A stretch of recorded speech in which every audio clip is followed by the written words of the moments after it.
अल्हम्दुलिल्लाह अल्हम्दुलिल्लाहि रब्बिल आलमीन वलाक़िबतु लिलमुत्तक़ीन वस्सलातु वस्सलामु अला अफ़ज़लिल अंबियाइ सय्यिदिल मुरसलीन व अला आलिहि व सहाबिहि व अज़वाजिहि व अहले बैतिहि व उलमाए मिल्लतिहि व औलियाए उम्मतिहि अजमाईन अम्मा बाद फ़अऊज़ु बिल्लाहि मिनश शैतानिर लईनिर रजीम बिस्मिल्लाहिर रहमानिर रहीम या अय्युहल्लज़ीना आमनुत्तक़ुल्लाह वब्तगू इलैहिल वसीलता वजाहिदू फ़ी सबीलिही लअल्लकुम तुफ़्लिहून सदक़ल्लाहुल मौलानाल अज़ीम बिबरकति इन्नल्लाह व मलाइकतहू युसल्लूना अलन नबी या अय्युहल्लज़ीना आमनू सल्लु अलैहि वसल्लिमू तस्लीमा अल्लाहुम्मा सल्लि अला सय्यिदिना व मौलाना मुहम्मदिन मअदनिल जूदि वल करम मंबइल इल्मि वल हिल्मि वल हिकम सलातुम व सलामन अलैका या सय्यदी या हबीबी या रसूल अल्लाह सल्लल्लाहु तआला अलैहि वसल्लम। अज़ीज़ान गिरामी, बहुत ही मुख्तसर वक्त के लिए मैं आपके सामने हाजिर खिदमत हुआ। अनक़रीब इंशाअल्लाह शहंशाह खिताबत सैयद अमीनुल क़ादरी साहब दामत बरकातुहुमुल फ़ुयूज़ा की तकरीर भी आपको समाअत करनी है। मैं आपके सामने एक फ़िक्र और एक सोच देकर जाना चाहता हूँ। अल्लाह की रहमत आ रही है। हुज़ूर पाक सल्लल्लाहु अलैहि वसल्लम फरमाते हैं कि जहाँ पर अल्लाह और उसके रसूल का जिक्र किया जाए, उसके नेक बंदों का जिक्र किया जाए, वहाँ पर अल्लाह की रहमत बरसती है। सुभान अल्लाह, सुभान अल्लाह। बेशक यकीनन मैं उन लोगों में से नहीं हूँ जो ये कहूँगा कि उठो ही मत, क्योंकि इंसान है, कितना भीगेगा। अगर जगह है तो बैठे रहें, और अगर जगह नहीं है तो आप भीगे नहीं। दुरूद पाक पढ़े, अल्लाहुम्मा सल्लि अला सय्यिदिना व मौलाना मुहम्मदिन मअदनिल जूदि वल करम व आलिहि व अस्हाबिहि व बारिक व सल्लिम सलातुम व सलामन अलैका या रसूल अल्लाह सल्लल्लाहु तआला अलैहि वसल्लम।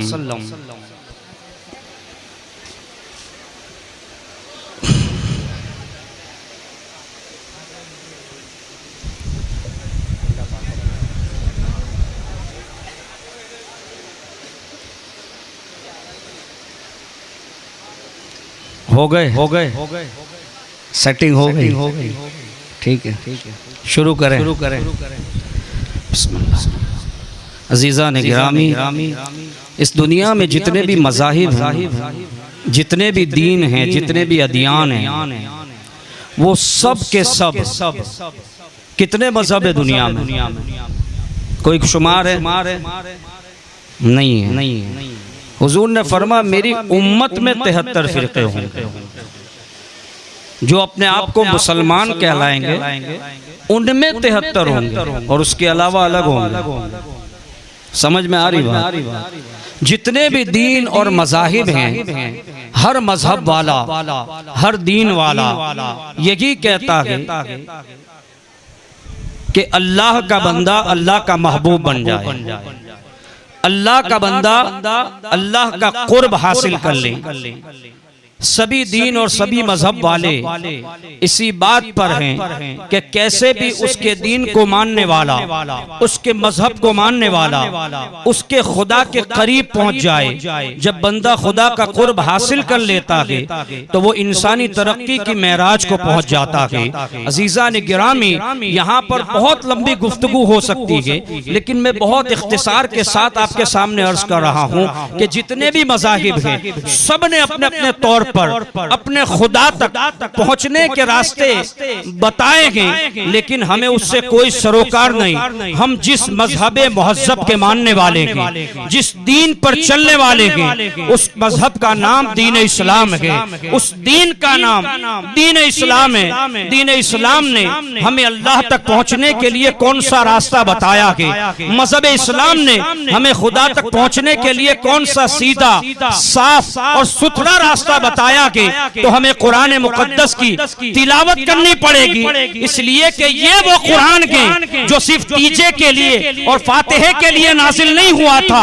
ये वो कुरान के जो माह रमजान में सिर्फ तिलावत करने के लिए नाजिल नहीं हुआ था। ये कुरान इसलिए नाजिल हुआ था कि अल्लाह के बंदे उसको पढ़ें और हिदायत का मीनार तामीर करते जाएं।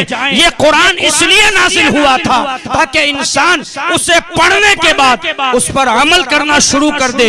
अल्लाह वहदहु ला शरीक कुरान मुकद्दस में इरशाद फरमाता कि या अय्युहल्लज़ीना आमनुत्तकुल्लाह वब्तगू इलैहिल वसीलता वजाहिदू फी सबीलिही लअल्लकुम तुफ्लिहून। रब फरमाता है ए ईमान वालो, ए ईमान वालो, अल्लाह से डरो, उसकी राह में वसीला तलाश करो और उसकी राह में मुजाहिदा करो। पता क्या चला, आखिर में अल्लाह फरमाता कि जब तुम इन चार बातों पर अमल करोगे, अल्लाह फरमाता है लअल्लकुम तुफ्लिहून, तुम कामयाब हो जाओ। और अल्लाह जिसे कामयाब कहे वही कामयाब होता है। हम और आप किसी को कह दें ये कामयाब है, हमारा कहना उस बात की गारंटी नहीं, लेकिन अल्लाह जिसको कामयाब कह दे, दर हकीकत वही लोग कामयाब हैं, वही लोग कामयाब है। अजीजा ने गिरामी, पहली मंजिल ईमान, दूसरी मंजिल खौफे खुदा, तीसरी मंजिल वसीला, चौथी मंजिल मुजाहिदा। ये बहुत गहरा मौजू है, लेकिन मैं आपके सामने इख्तिसार के साथ कुछ बात अर्ज करना चाहता हूँ। ईमान पहली मंजिल है। बगैर ईमान के अल्लाह की बारगाह में कोई भी इबादत कबूल नहीं हो सकती। कोई सुबह से लेकर शाम तक भूखा रहे और ईमान वाला ना हो, उसको रोजे का सवाब दिया जा सकता है? नहीं। कोई आपकी तरह नमाज पढ़े लेकिन दिल नूरे ईमान से मुनव्वर नहीं है, क्या उसको नमाज का सवाब मिल सकता? पता चला हर अमल का दारो मदार ईमान पर है। बगैर ईमान के कोई भी अमल अल्लाह की बारगाह में कबूल नहीं हो सकता। तो अजीजा ने गिरामी, ईमान को हमें समझना हो। लफ्ज ईमान क्या है? लफ्ज ईमान एक ऐसा कैफ और सुरूर वाला लफ्ज कि बंदा अगर कह दे ला इलाहा इल्लल्लाह मुहम्मदुर रसूलुल्लाह सल्लल्लाहु ताला अलैहि वसल्लम, जबान से उसकी तस्दीक करे, इकरार करे और दिल से उसकी तस्दीक करे, वो साहिब ईमान हो जाता, वो मोमिन मुसलमान हो जाता। लेकिन अजीजा ने गिरामी, इस लफ्ज की अहमियत को हम समझते नहीं। ये लफ्ज हम जा बजा बेजा इस्तेमाल करते हैं। मिसाल के तौर पर मैं आपको बताऊं, कोई ऑफिसर है, ऑफिसर समझ गए आप, जो सरकारी काम करते हैं, समझ गए, जो ऑफिसर हैं, हम उनके पास कोई काम लेकर जाएं, उमूमन कोई काम जल्दी होते नहीं है, लेकिन जब हम उनके पास कोई काम लेकर जाएं और वो काम कर दे, जब दोस्त अहबाब के अंदर तस्किरा हो, जिक्र हो, तो हमारी जबान से बेसाख्ता ये बात निकलती है कि फला ऑफिसर जो हैं वो बड़ा ईमानदार, जबकि वो मोमिन नहीं है, वो मुसलमान नहीं है, लेकिन हमने उसकी अच्छाई को ईमान से तशबीह दे दी। मेरी बात समझे गौर से, हमने उसकी अच्छाई को ईमान से तशबीह दे दी। इसी तरह अगर एक काफिर व्यापारी है, अच्छे से कारोबार करता है, टाइम टू टाइम पेमेंट देता है, तो बेसाख्ता उसके साथ जुड़े हुए व्यापारियों की जबान पर यह निकलता है कि फला व्यापारी बड़ा ईमानदार, समझ रहे, या फला स्टेट का जो सीएम है, मेरी बात समझ रहे हैं मैं किधर जा रहा हूँ, फला स्टेट का जो सीएम है ना, वो बड़ा ईमानदार है। एक झाड़ू वाला है ना, समझ गए मेरी बात? वो कहते हैं यार ये खाता नहीं, ये काम करता है, तो हमारे आम लोग उसे ईमानदार कह देते, जबकि ईमान से उसका कोई ताल्लुक नहीं है। ईमानदार वही होगा जो अल्लाह उसके रसूल को मानता है। जो अल्लाह उसके रसूल को ना माने वो ईमान वाला नहीं हो सकता। अल्लाह तबारक व तआला को और उसके महबूब को जानने और पहचानने से कोई शख्स ईमान वाला नहीं हो सकता जब तक कि उनको मान न लिया जाए। अजीजा ने गिरामी, कुरान मुकद्दस में रब तबारक व तआला इरशाद फरमाता के यारिफूनहु कमा यारिफून अबनाअहुम, कि ये यहूद और नसारा नबी आखिरुज़ ज़मान सल्लल्लाहु ताला अलैहि वसल्लम को इस तरह जानते और पहचानते थे जैसा कि अपने बच्चों को जानते और पहचानते। लेकिन क्या उसके बावजूद वो ईमान वाले कहलाए?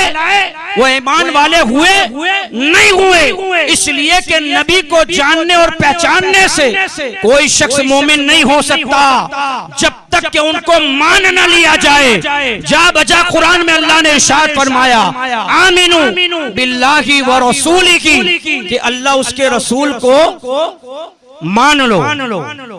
जानने और पहचानने से काम नहीं चलेगा, मानना पड़ेगा। इसी को तो मेरे इमाम फरमाते गए उन्हें जाना।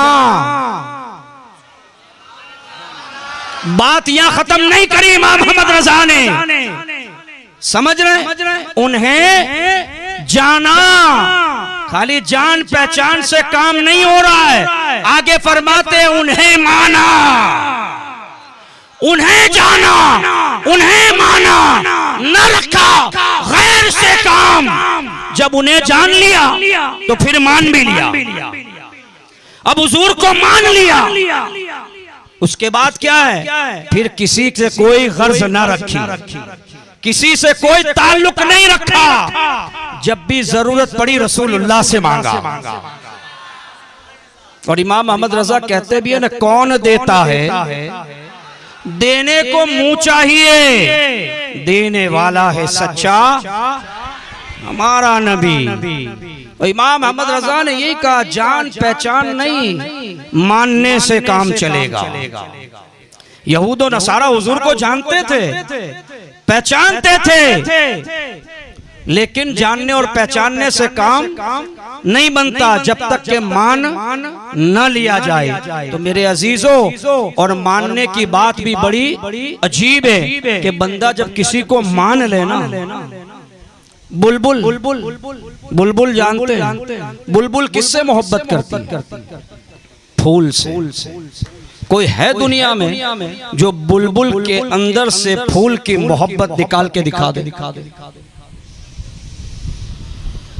ये क्या है? शमा।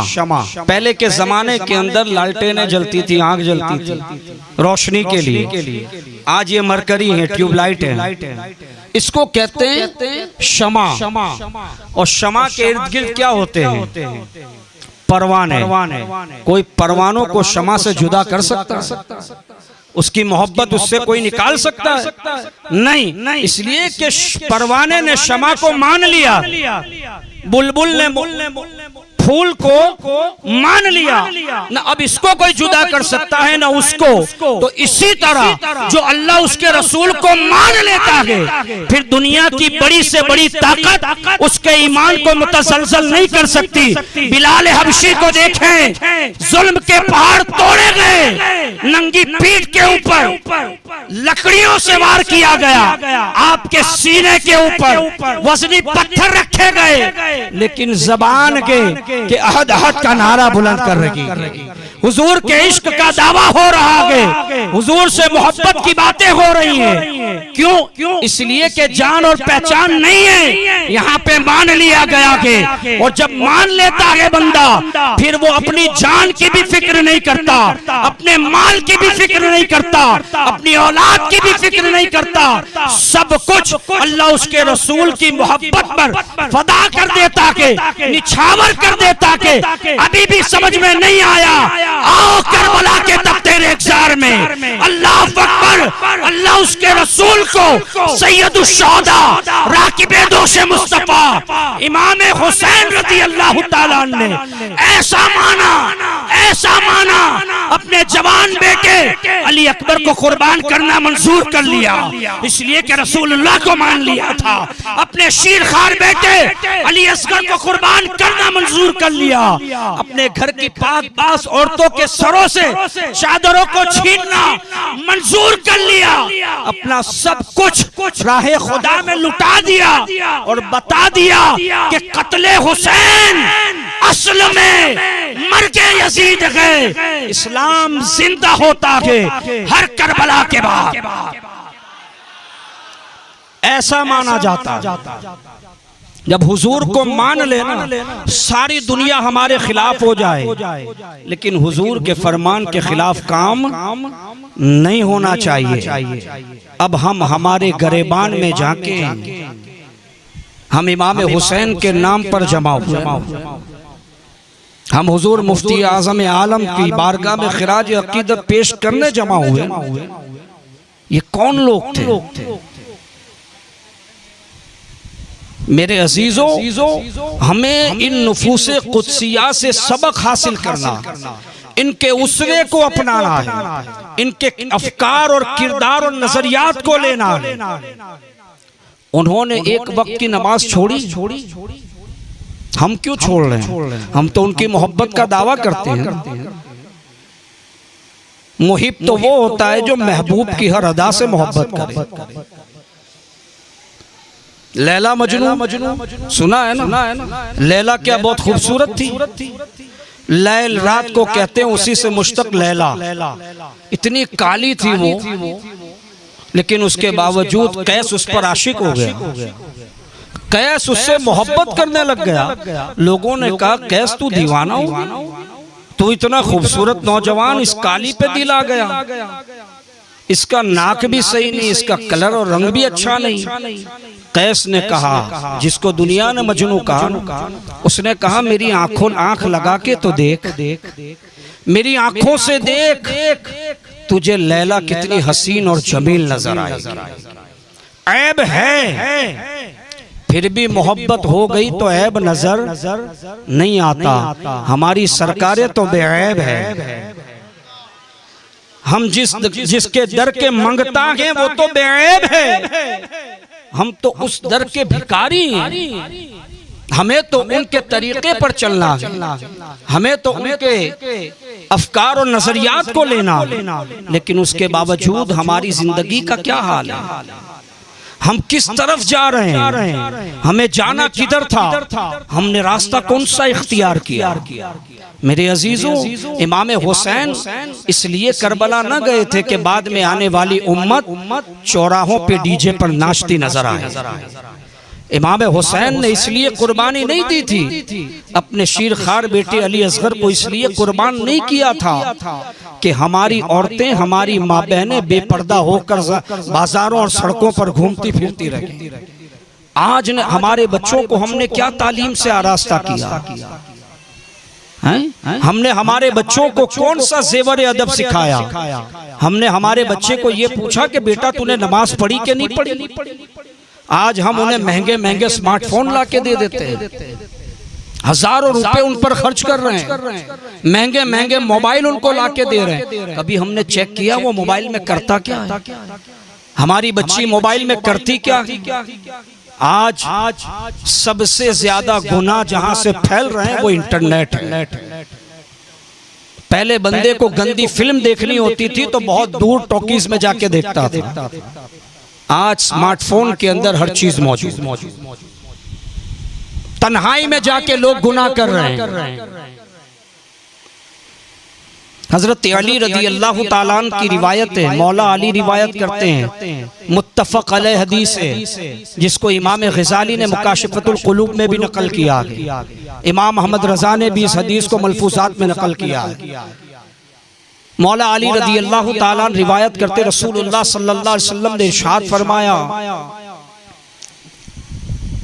कि जब लोग फुकरा से दुश्मनी करने लगे, फुकरा जानते हैं किसे कहते हैं? फुकरा गरीब लेकिन सफेद पोश, जो मांगते नहीं है लेकिन हाजतमंद होते हैं, उसको शरीयत में फुकरा कहते हैं। आपके इलाके में भी बहुत सफेद पोश होंगे, लेकिन हम तो उन्हें भीख देते हैं जो दरवाजे पे चिल्ला चिल्ला के मांगते हैं। प्रोफेशनल फकीर को देना जायज नहीं है। मेरी बात समझ रहे हैं आप? जिन्होंने धंधा बना लिया मांगने का, उन्हें देना भी जायज नहीं है। आप ढूंढे अपनी सोसाइटी के अंदर, अपने पड़ोसियों के अंदर, अपने इलाके के अंदर ऐसे कौन लोग हैं जो मोहताज है, जिनको हाजत है, जिसको जरूरत। हुजूर फरमाते हैं कि जब लोग फुकरा से नफरत करने लगे, उनसे दुश्मनी पालने लगे और दुनिया की शान और शौकत, उसकी अजमत से मोहब्बत होने लग जाए और लोग माल जमा करने पर हरीस हो जाएं, लालचू बन जाएं माल जमा करने के लिए, हुजूर फरमाते अल्लाह फिर उन पर 4 मुसीबतें नाजिल करता है। पहली कहत साली,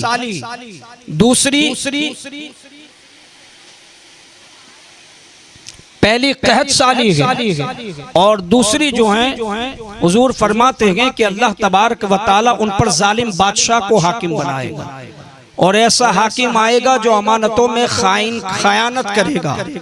जो हाकिम होगा वो खाइन होगा। ये 3 बातें और चौथी बातें कि अल्लाह तबारक व तआला उन्हें हमेशा इसी मुसीबत में मुब्तला रखे। मेरी बात समझ रहे हैं? कहत साली किसे कहते हैं? आज जो हम दुनिया, आज की जदीद दुनिया है, आज हम जो कहते हैं ना मार्केट के अंदर मंदी है, काम नहीं है, इसी को कहत साली कहते हैं। जालिम हाकिम मुसल्लत कर दिया जाएगा। अभी भी समझ में नहीं आ रहा कौन मुसल्लत है हम पर, नहीं समझ में आ रहा। खाइन लोग हाकिम बनेंगे, लोगों का माल लूटा जा रहा। मेरी बात समझ रहे हैं? ये हमारे किए धरे की सजा है। हम कहते हैं कि ये कब जाएगा? तू पहले मस्जिद का रास्ता अपना ले, अल्लाह सारों को रास्ते से हटा देगा।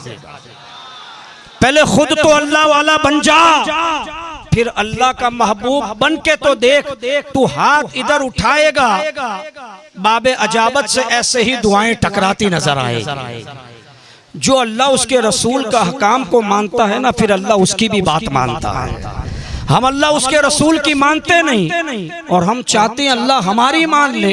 ये कैसे हो सकता है? पहले अल्लाह के बंदे तो बन जाओ, सच्चे पक्के मोमिन तो बन जाओ। इतने सारे लोग आए, जगह नहीं है, लोग खड़े हैं। यकीनन शहजादे गौसे आजम के लिए लोग आए, मुझ फकीर को तो मैं तो तालिबे इल्म हूँ, मैं तो उलमा की जूतियां सीधी करने वाला हूँ। मेरे अजीजों, एक भाई समझकर मैं आपसे इल्तमास करता हूँ कि आप अभी भी वक्त गनीमत है। एक जमाना था, क्यों हजरत, जब हम दुआ करते थे अल्लाह फिलिस्तीन के मुसलमानों पर करम फरमा, हम दुआ करते थे सीरिया के मुसलमानों पर फजल फरमा। आज आप जानते हैं इस्लामी ममालिक में क्या हो रहा है? वो दुआ करते अल्लाह हिंदुस्तान के मुसलमान पर फजल फरमा। आप क्या समझ रहे हैं?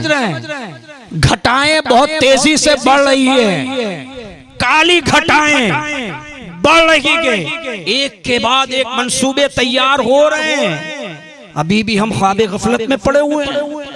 कब जागोगे, कब जागोगे? इकबाल बहुत पहले कह गया था, न संभलोगे तो मिट जाओगे ए हिंदी मुसलमान, न संभलोगे तो मिट जाओगे ऐ हिंदी मुसलमानों, तुम्हारी दास्तां तक बाकी न रहेगी। दास्तान, अपनी दास्तान बचाना चाहते हो, अपनी नस्लों को बचाना चाहते हो, तो खुद भी अल्लाह उसके रसूल के फरमान पर अमल करो, अपनी औलाद को भी उस राह का मुसाफिर बना, अल्लाह उसके रसूल के बन जाओ, सारी दुनिया तुम्हारी बन जाएगी।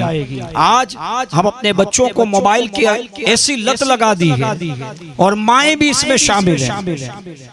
बच्चा जरा सा रोता है, हम यूट्यूब और कार्टून दे देते हैं। हर घर का ये हाल है मेरे अजीजों। ये हमारी नस्लें बिगड़ रही हैं। आज वो यूट्यूब देख रहा है, कल वो पबजी खेलेगा, फ्री फायर खेलेगा, और न जाने ऐसी कैसी कैसी गेमें हैं जो यहूदी डेवलपर ने डेवलप की हुई है सिर्फ इसलिए कि मुसलमान इसी में पड़े रहें और तालीम और ताल्लुम से दूर होते रहें और दुनिया के अंदर सफ़े हस्ती से नेस्तो नाबूद हो जाए। अब जो दौर आने वाला है वो तरक्की का दौर है, वो तालीम का दौर आएगा। अगर हम अनपढ़ रहे तो दुनिया से कंधा मिलाकर कैसे चलेंगे। मैं बारहा अपनी तकरीरों में कहता हूँ, पूरी दुनिया के अंदर यहूदी 1 करोड़ से ज्यादा नहीं है, लेकिन पूरी दुनिया को कंट्रोल किए हुए हैं। क्यों? इसलिए कि उनके पास टेक्नोलॉजी है।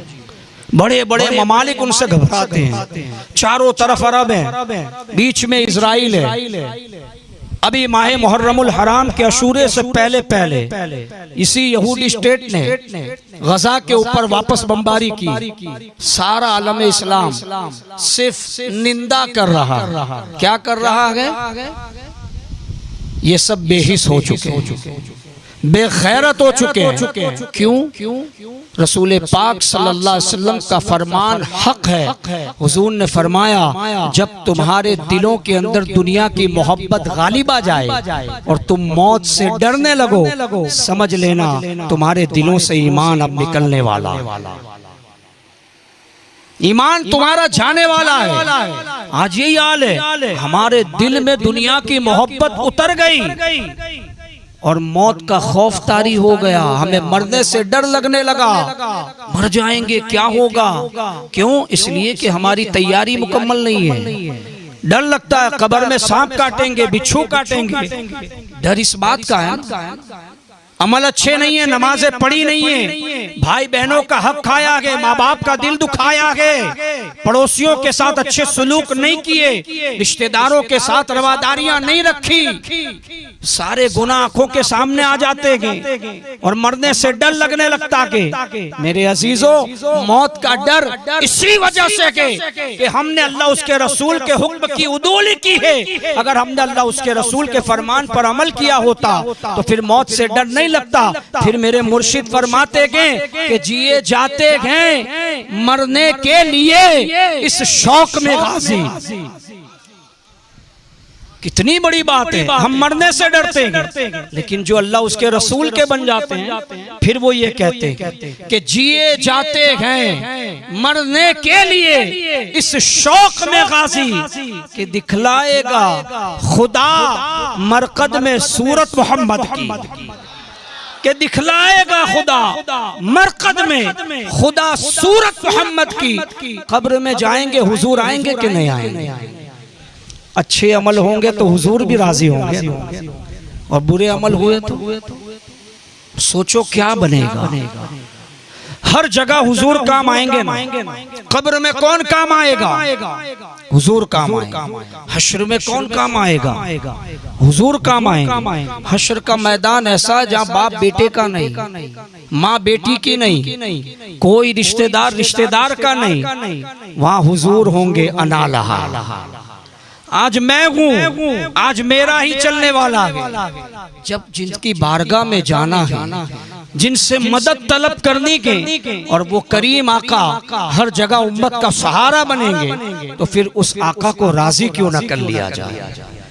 करेंगे इंशाअल्लाह। अपनी जिंदगी को इस्लामी जिंदगी बनाओ ताकि अल्लाह तुम्हारी मौत ईमानी मौत बना दे। याद रखें, खात्मा बिल खैर होना ये बहुत बड़ी नेमत है। ईमान के साथ बंदा दुनिया से जाए ये बहुत बड़ी नेमत है। इसलिए कि हमें कोई पता नहीं कि आखिर वक्त में क्या होने वाला है। हर वक्त अल्लाह का खौफ अपने दिल में रखें और अल्लाह से दुआ करें, मौला हमारा खात्मा ईमान के साथ फरमा। हर वक्त अल्लाह का खौफ रखें और अपने अच्छे खात्मे की अल्लाह से दुआ करते रहें। मेरे अजीजों, अपने बच्चों को मोबाइल की लतों से दूर करो, उनको दीन की तालीम से आरास्ता करो। कैसा पर्दा किया अहले बैत नबुव्वत के खानदान की औरतों ने। और आज हमारी माँ बहनें बगैर पर्दे के, बगैर निकाब के अपने घरों से निकलती गई। कल क़यामत में इन पाक दामन बीबियों से किस मुंह से कहेंगी कि ए सैयदा फातिमा, या सैयदा ज़ैनब, आप हमारी शफाअत कराएं। किस मुंह से कहो? आपसे भी मैं इल्तिमास करता हूँ मेरी माँ बहनों, अगर तुमने अल्लाह उसके रसूल के फरमान पर अमल किया, यकीनन तुम भी हजरत फातिमा की चादर को पाओगी, हजरत ज़ैनब के साये को पाओगी, उनकी शफाअत को पाओगी। शर्त ये कि ऐसा काम करो जैसा काम वो पाक दामन बीबियां करके गई, तो अल्लाह तबारक व तआला तुम्हें भी आखिरत में और कब्र में अच्छी जज़ा और उस पर अल्लाह अजर अता फरमाएगा। तो मेरे अजीजों, मेरे कहने का दर्द यही कि हम इस्लाम में पूरे आ जाएं, अल्लाह उसके रसूल के फरमान पर अमल करें। इसीलिए ये जिंदगी दी गई है, इसलिए नहीं दी गई कि हमें जवानी में मस्ताने के लिए, सुस्ताने के लिए, इसलिए नहीं दी गई।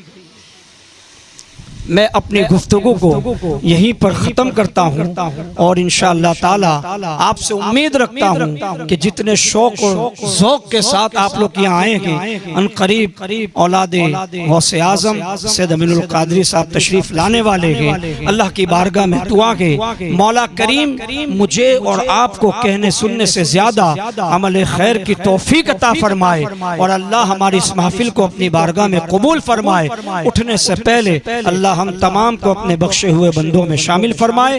अस्सलामु अलैकुम।